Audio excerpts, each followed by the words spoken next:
열왕기상 19장 1절에서 10절 말씀입니다. 열왕기상 19장 1절에서 10절 구약성경 550면입니다. 한 절씩 교독하도록 하겠습니다. 아합이 엘리야가 행한 모든 일과 그가 어떻게 모든 선지자를 칼로 죽였는지를 이세벨에게 말하니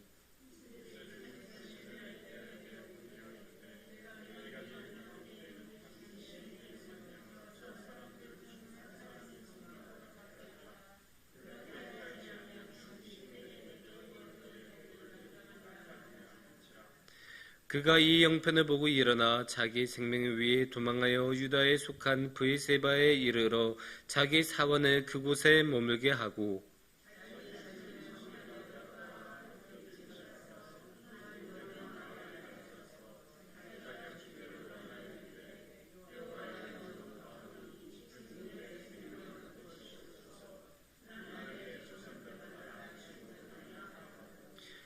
로뎀나무 아래에 누워 자더니 천사가 그를 어루만지며 그에게 이르되 일어나서 먹으라 하는지라.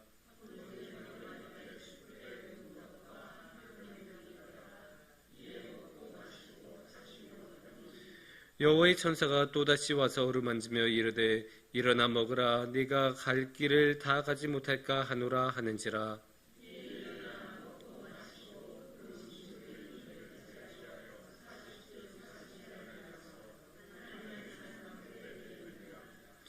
엘리야가 그곳 굴에 들어가 거기서 머물더니 여호와의 말씀이 그에게 임하여 이르시되 엘리야야 네가 어찌하여 여기 있느냐.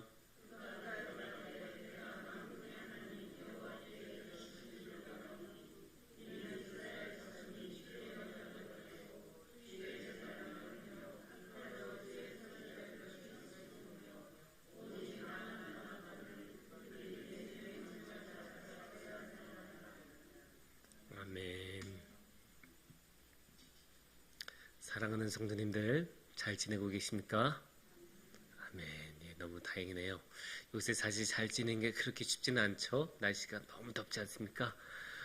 어찌나 더운지 장마는 이제 완전히 끝나기는 했는데 덕분에 장마보다 더욱 무시무시한 더위가 찾아왔습니다. 그래서 요새 밖에만 나가면 어찌나 더운지 우리나라 같지가 않고 무슨 동남아 같기도 하고 또 어떤 느낌이냐면 그 동물원이나 식물원 가면 그 열대우림관 같은 게 있어요. 딱 거기가 있는 느낌이에요. 덥고 습하고 숨 막히고. 그래서 야, 참 힘들다. 집에 있을 때, 사무실에 있을 때는 괜찮은데 딱 문 열고 나가자마자 하면서 과연 나가야 할 것인가 하면서 문을 살포시 다시 닫는 그런 저희 모습을 자주 발견하곤 합니다. 그런데 이제 우리의 삶을 힘들게 하는 거는 비단 이런 날씨 때문만은 아니겠죠. 이런 외부적인 것 말고도 우리 마음속의 감정들이 우리를 힘들게 하는 것도 굉장히 많습니다. 여러 가지 감정들이 우리를 힘들게 하는데 그 중에 특히 외로움이 우리를 많이 힘들게 하는 것을 볼 수 있습니다. 지난주에도 말씀드린 것처럼 요새는 사랑이 굉장히 많이 사회에서 없어지다 보니까 사회가 없어지면 사람들은 다 홀로 남을 수밖에 없고 홀로 남을 수밖에 없으면 외로움은 커질 수밖에 없습니다. 그래서 오늘은 한번 이 외로움에 대해서 생각해 봤으면 좋겠습니다. 특히 성경에서도 이 외로움에 대해서 많은 이야기를 나누고 계시기 때문에 성경을 통해 오늘의 말씀을 통해 외로움에 대해 한번 생각을 하는 시간을 가졌으면 좋겠습니다.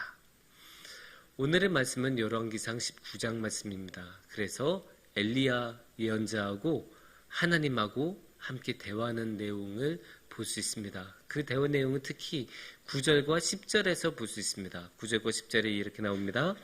엘리야가 그곳 굴에 들어가 거기서 머물더니 여호와의 말씀이 그에게 임하여 이르시되 엘리야야 네가 어찌하여 여기 있느냐. 그가 대답하되 내가 만군의 하나님 여호와께 열심히 유별하오니 이내 이스라엘 자손이 주의 언약을 버리고 주의 제단을 헐며 칼로 주의 선지자들을 죽였음이오며 오직 나만 남았거늘 그들이 내 생명을 찾아 빼앗으려 하나이다. 이렇게 말씀을 하고 있어요. 근데 이 대화를 보면 약간 특이해요. 우리가 한번 상상해보죠. 우리가 만약에 기도 열심히 하다가 하나님께서 우리를 찾아와 주셨어요. 그래서 우리가 하나님하고 1대1로 대화를 한다고 생각해봐요. 그럼 우리는 굉장히 공손하고 우리가 할 수 있는 가장 착한 표정과 착한 말투로 하나님하고 대화를 나누겠죠. 그런데 오늘의 말씀을 보면, 이 9절과 10절의 말씀을 보면 그런 느낌이 아니에요. 하나님부터도 9절에 보면 이렇게 말씀하시잖아요. 내가 어찌하여 여기 있느냐. 이거를 우리식으로 편하게 말하면, 야, 너 여기서 뭐해? 이렇게 말씀하시는 거라고 볼 수도 있어요. 근데 10절에서 보면 엘리야는 어쩌면 더해요. 내가 만군의 하나님 여호와께 열심히 유별하오니. 본인 입으로 이런 말 잘 안 하잖아요. 이게 뭐예요? 제가 너무 열심히 하나님을 섬겼어요. 그런데 그 결과가 뭐예요? 그 결과가 나만 남았어요. 나만. 이 이스라엘 땅에 하나님 전신 사람들 많이 있었는데 그 선지자들 다 죽고 나 하나 남았는데 그 나 하나 어떻게 돼요? 이 나 하나도 내버려두지 못하고 죽이겠다고 나서지 않아요. 하나님 이게 뭐예요? 이렇게 따지고 대드는 그런 모습을 볼 수 있어요. 그냥 빼앗겠다는 게 아니에요. 찾아 빼앗겠다라고까지 해요. 그러니까 그냥 이따가 우연히 봐서 저거 탐나는데 하고 뺏는 게 아니에요. 숨어있는 사람을 굳이 찾아내서 힘들게 찾아내서 그 사람 것을 뺏어내는, 정말로 적극적으로 모든 노력을 다해서 빼앗아 가려고 하는 그런 상황이에요. 그런 상황이니까 막 엘리야가 너무 화가 나서 하나님한테 막 대드는 듯이 이렇게 말하는 거예요. 제가 이렇게 열심히 하나님을 섬겼는데 제 모든 거 다 들여서, 아니 하나님이 본인이 직접 보셨을 거 아니에요. 제가 어찌그저 얼마나 열심히 했고 하나님 말씀하는 것마다 다 하나씩 다 지키면서 살아왔는데, 하라는 거 다 하면서 살아왔는데 그 결과가 뭐예요? 지금 이렇게 죽게 생겼는데. 이렇게 원망과 그런 분노와 그런 모든 것이 담겨있는 말이 10절이에요. 좀 특이하잖아요. 이게 이 엘리야가 막 처음 하나님 믿은 사람도 아니고, 그래서 하나님과의 관계에 대해서 막 모르는 사람이 아니잖아요. 너무 잘 알고 너무 신실하고 영적으로도 얼마나 예민했겠어요. 하나님의 말씀을 듣고 전하는 사람인데 얼마나 예민한 사람이었겠어요. 그런데 그런 사람이 너무 상식적이지 않은 모습으로 하나님과 대화하잖아요. 우리 성도님들 중에 이런 식으로 하나님한테 대화를 할 사람이 누가 있겠어요? 당연히 하나님 앞에서는 공손하게 이야기하고 하나님 앞에는 감사한 마음으로 사랑을 담아서 항상 대화를 하는 게 당연한 건데, 엘리야의 모습은 너무나 직선적이고 공격적이에요. 왜 그럴까요? 왜 그런지는 맥락을 보면 알아요. 앞선 장에서는 엘리야는 역사적인 대결을 펼쳤어요. 850명의 바알과 아세라 선지자들하고 대결을 펼쳐서 누가 제단에 불을 붙이느냐 해서 거기서 이겼죠. 그래서 이긴 다음에 그 850명의 선지자들을, 바알 선지자들을 다 죽였어요. 물론 엘리야 혼자 죽인 건 아니고 거기 있던 이스라엘 그 민족들과 다 함께 같이 그 사람들을 한 명도 남김없이 850명을 다 죽였어요. 근데 그 소식을 들은 누구? 이세벨 왕비, 그러니까 아합 왕의 부인인 이세벨 왕비가 그 이야기를 듣고 분노를 합니다. 그래서 2절에서 분노한 결과 이렇게 말씀을 전하죠.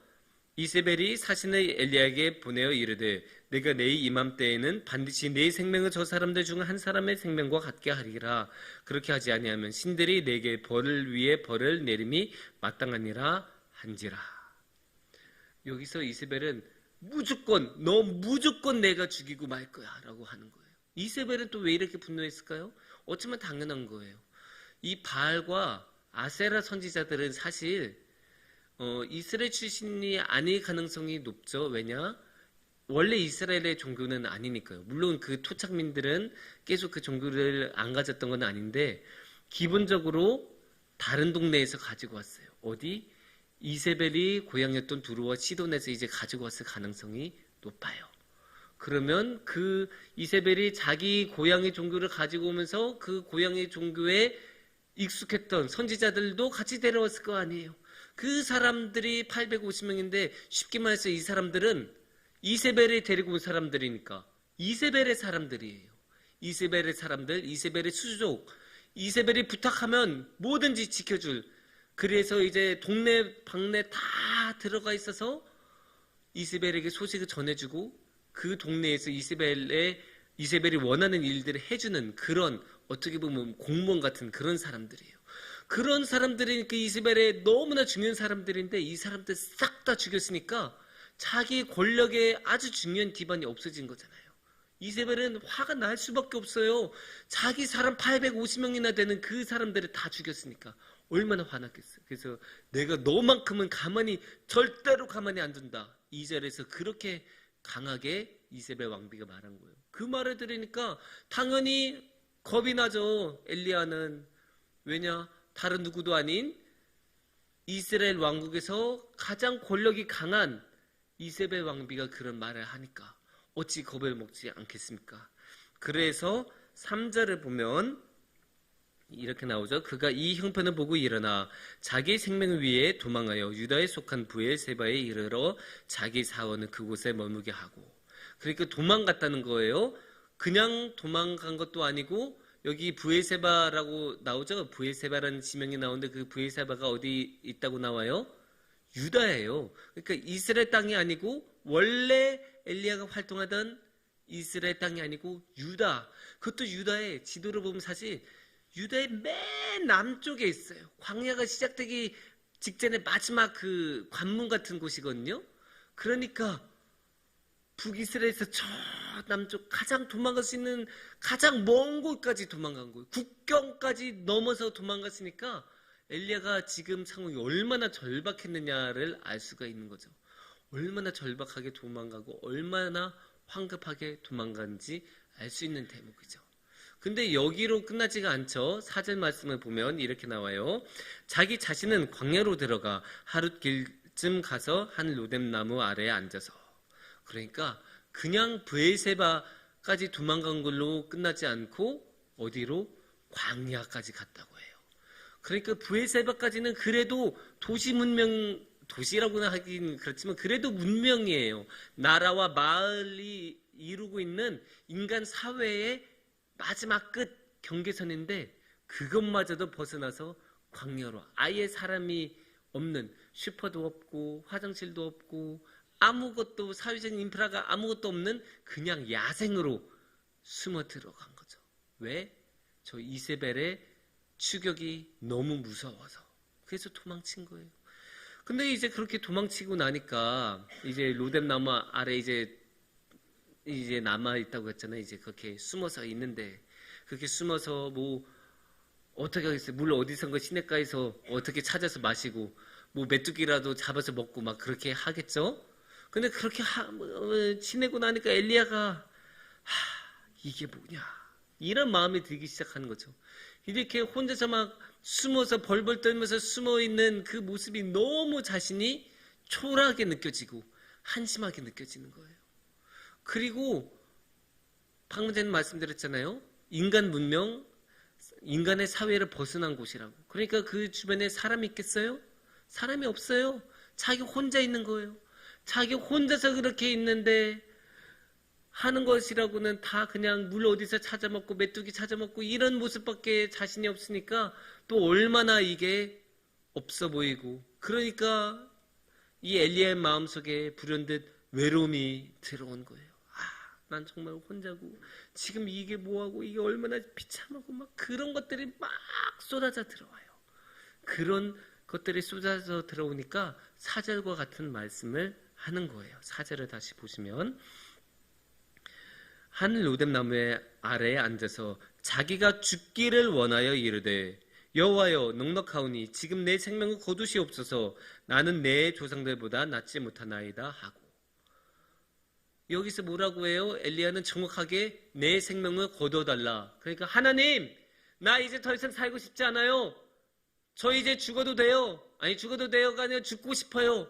저 죽게 해주세요. 이렇게 말하고 있는 거예요. 이 외로움과 이 힘든 게 너무 심하니까 자신의 삶을 포기하기까지 이르러요. 이게 외로움이 사람을 이렇게까지 몰고 가요. 사람이 너무 외로우면, 사람이 너무 힘들면 우리가 살아있는 게 너무나 큰 축복이고 그것 이상의 큰 선물이 없는데도 불구하고 그 선물이 값어치가 없어 보이는 거예요. 값어치도 없고 오히려 그 생명이라는 선물이 자신한테 괴로움이 되고 그것 때문에 더 힘들어지는 그런 거를 이제 엘리야는 느끼고 있는 거예요. 그래서 그 외로움 속에서 지금 너무나 처절하게 힘들어하는 그런 모습을 우리가 볼 수 있습니다. 근데 오늘날에도 우리는 이렇게 외로움 때문에 힘들어하는 모습을 볼 수가 있어요. 특히 우리가 사회생활을 하고 나이가 들면서 많은 사람들 사이에서 살면서 살아가다 보면 자신 속에 있는 것을 말하는 게 더 힘들어져요. 왜냐? 우리는 모두 다 사람들끼리 살다 보면 알아요. 내가 지금 솔직하게 했던 이 말이 나중에 이거 가지고 약점을 잡고 나를 공격하는 무기가 된다는 거를 그런 것들을 이제 몇 번 경험하다 보면 다른 사람들 앞에 절대로 자기 이야기를 안 하게 돼요. 속마음 이야기 안 하게 돼요. 그러면 그렇게 자기 자신을 숨길수록 어떻게 돼요? 외로워지는 거죠. 너무나 외롭고 어디 하나 가서 터놓고 말할 상대조차도 없고 그러니까 얼마나 외롭고 괴롭겠어요. 특히 이제 우리가 사장들, 회사의 사장님들이 굉장히 외롭고 고독한 경우가 많다고 해요. 우리는 사장님이면 돈도 많이 벌고 결정도 이제 마음대로 할 수 있으니까 너무 좋겠다 막 이런 말을 우리는 많이 하고 그렇게 많이 생각하잖아요. 근데 사장님의 입장에서 보면 아니 어느 사장님이 일을 잘 못하고 싶겠어요? 어떤 사장이라도 당연히 자신의 그 회사가 잘 되기를 원하고 돈 많이 벌고 그러기를 원하겠죠. 특히나 사장님들은 자신이 고용한 사람들의 그 삶의 모든 게 이제 어깨에 있다고 막 그렇게 느껴요. 그러니까 그 얼마나 큰 막중한 책임이에요. 그 막중한 책임 때문에 그 하나하나 할 때마다 굉장히 많은 스트레스를 받고 또 최종적으로 결국 결정하고 책임을 지는 거는 사장님 아닙니까? 그러니까 사장님이 너무나 외로울 수밖에 없대요. 결국 이거는 내가 책임지고 결정을 내려야 하는 거니까.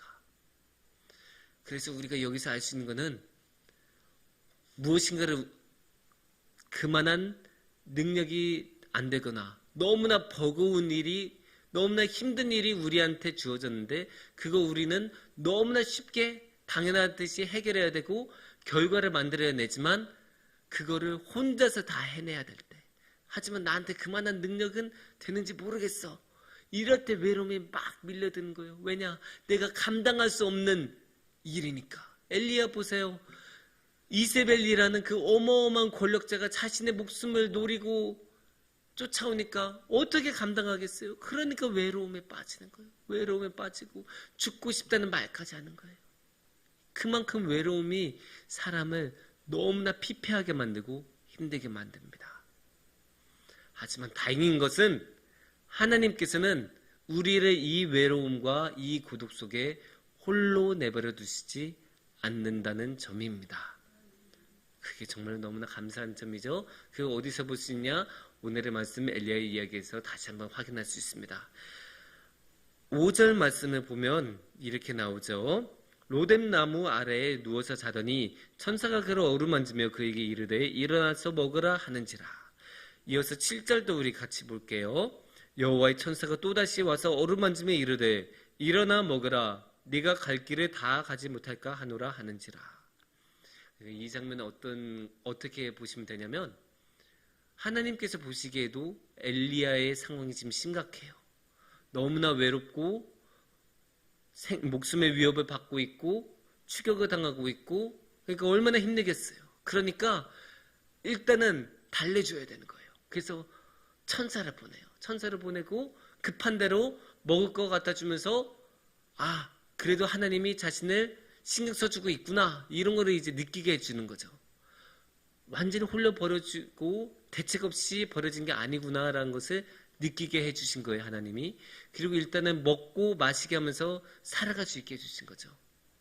그렇게 힘을 얻고 나니까 이제 그 천사의 말처럼 다시 한번 일어나고 8절을 보면 이렇게 계속하죠. 이에 일어나 먹고 마시고 그 음식물의 힘을 의지하여 40주 40야를 가서 하나님의 산 호렙에 이르니라. 그러니까 광야에서 어디까지? 호렙산으로 간 거예요. 그 먹을 것을 먹고 그래도 먹으니까 힘을 얻어서 다시 한번 그래도 하나님이 나를 신경 써주신구나 라고 생각하면서 힘겹게 호렙산으로 갔어요. 이 호렙산은 특별한 산이죠. 모세가 하나님을 만난 산이 있고 여기서도 하나님의 산이라고 나오잖아요. 그러니까 호렙산은 원래 거룩한 산이에요. 하나님을 만나는 곳이에요. 그런 기대를 가지고 엘리야도 가서 하나님하고 대화를 나는데 아까처럼 굉장히 불경스러운 모습으로 대드는 모습으로 막 이야기를 해요. 하나님도 이 감정들을 당연히 느끼셨을 거 아니에요. 그런데 이게 참 재밌어요. 여기서 제가 정말로 이 장면, 그러니까 10절 이후에 11절부터 18절을 보면 이제 하나님과 이제 엘리야가 호렙산에서 만나서 대화도 나누고 이렇게 만나시는 모습을 볼 수 있는데, 여기서 하나님이 엘리야한테 하는 말이 별거 없어요. 하나님을 만났다고 하면 당연히 하나님께서 이런 말씀 나에게 주셨다, 이런 게 나올 법도 하고, 아니면 하나님께서 엘리야가 지금 힘드니까 엘리야를 위로해주는 말씀이 나올 수도 있고, 아니면 엘리야에게 새로운 능력을 주신 말씀이 나올 수도 있고, 그런 것들이 우리가 당연히 상식적으로 생각할 것 아닙니까? 막 칼로 찔러도 괜찮은 능력, 뭐 이런 거 주실 법도 하고, 아니면 이제 하나님께서 지금 이제 힘드니까 모든 힘든 걸 너끈히 이겨낼 수 있는 능력들, 그 지치지 않는 체력, 이런 것들 주실 수 있잖아요. 근데 그런 거 하나도 안 나와요. 하나도 안 나와요. 오히려 뭐가 나오냐? 15절과 17절을 우리가 한번 보면 좋은데요. 15절을 보시면 여호와께서 그에게 이르시되 너는 내 길을 돌이켜 광야를 통하여 다메섹에 가서 이르거든 하사엘에게 기름을 부어 아람의 왕이 되게 하고, 또 17절을 보시면 하사엘의 칼을 피하는 자를 예후가 죽일 것이요 예후의 칼을 피한 자를 엘리사가 죽이리라. 이런 식으로 이제 쭉 이야기 되죠. 엘리사는 누구예요? 엘리야의 제자예요. 그러니까 지금 엘리야는 제자를 만드는 특명까지 받은 거고, 또 누구에게 기름을 부어요? 하사엘에게 기름을 부어야 한다는 그런 특명도 받았어요. 이게 좀 재밌지 않아요? 왜냐? 지금 엘리야는 나 더 이상 일 못하겠다, 힘들어 죽겠다, 저 더 이상 안 할래요, 그냥 저 죽이세요, 이렇게 말하고 있는 사람 앞에서 하나님은 일을 더 주세요. 위로하지는 않고 더 주세요. 근데 또 재밌는 게 엘리야는 여기에 대해서 불만의 내용이 없어요. 불만을 토로하는 내용이 없고 나 못해요 이런 이야기도 없어요. 그러니까 어때요? 엘리야가 이 새로운 사명을 그냥 받아들였다는 거예요. 이게 특이하지 않습니까? 하나님께서 뭐 위로하는 말씀도 없고 그냥 일만 더 주셨는데 지금 힘들어 죽겠다고 하는 엘리야는 그 일을 넙죽 받아요. 근데 이게 왜 그게 됐냐? 12절 말씀을 우리가 한번 보면 좋아요. 12절 말씀, 또 지진 후에 불이 있으나 불 가운데에도 여호와께서 계시지 아니하더니 불 후에 세미한 소리가 있는지라. 그러니까 하나님께서, 여호와께서 이 세미한 소리 가운데 나타나셨다는 거예요. 그리고 우리 18절을 우리 또 보면 좋은데, 그러나 내가 이스라엘 가운데 7,000명을 남기리니 다 바알에게 무릎을 꿇지 아니하고 다 바알에게 입맞추지 아니한 자니라. 그러니까 엘리야야, 너 말고도 7,000명의 사람은 내가 준비해놨어. 네 눈에 지금 안 보일 수는 있는데 분명히 있어. 걱정하지 마. 분명히 있어. 이렇게 말씀하신 거예요. 그러니까 이게 뭐예요? 너는 혼자가 아니다. 하나님께서는 이거 말씀하시는 거예요. 세미한 소리로 나타나셔서 엘리야와 함께 해주시고, 너 말고도 7,000명의 사람들이 있으니까 너 혼자 다 안 해도 돼. 같이 할 수 있어. 외로워하지 마. 그 이야기 하는 거예요. 사실 이 11절에서 18절 사이에 하나님을 만나는 이 장면에서 다른 이야기가 안 나와요. 딱 이야기가 나온다면 이것 하나, 하나님께서 만나주시고 70명의 사람들을 남겨주셨다는 것, 그러니까 너는 혼자가 아니고 외로워하지 말라, 이 한마디가 있는 거예요. 그 외롭지 않다는 것을 느끼자 엘리야는 다시 한번 힘을 얻고 일어날 수 있었고, 하나님께서 새로운 사명을 주셨을 때도 불평하지 않고 그대로 받아들이고 나아갈 수 있었어요.